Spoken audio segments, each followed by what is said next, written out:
Dat het crisis is in de wenningmerk is echt te zien op de beurs Huis en Tuin in het WTC Expo in Ljout.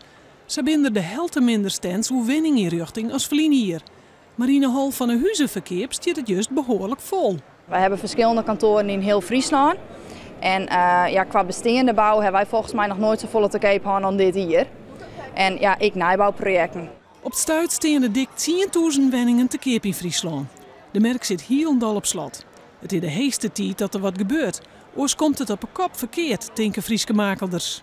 Het is belangrijk om zekerheid te creëren voor de mensen. Zolang het onzeker is wat er gebeurt met de hypotheekrente, uittrek, met oerdrachtsbelasting, wacht je mensen toch alle keer wat aan. Lange tijd wie het aanloeken van de hypotheekrente een groot taboe.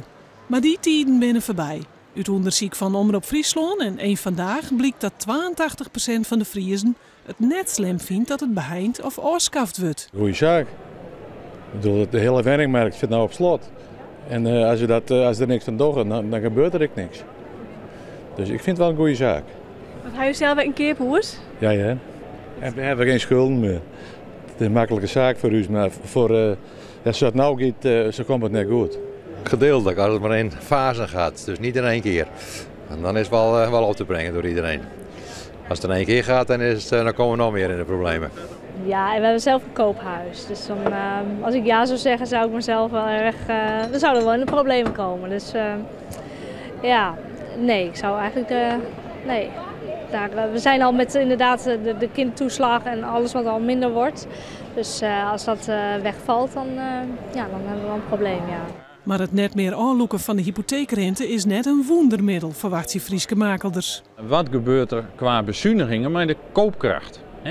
Koopkracht is voor mensen belangrijk, want als ze geen vertrouwen hebben en de koopkracht neemt af, dan is de kans wel weer zo wezen dat mensen kunnen afwachten. Ik vinden ze dat banken te streng binnen bij het uitgaan van leningen. Crisis of net, het tal beziekers van de beurs liet het, zat het nou liek het net al weten. De organisatie verwacht het krijgt wat meer beziekers als vlienier en doe wie dat er 30.000.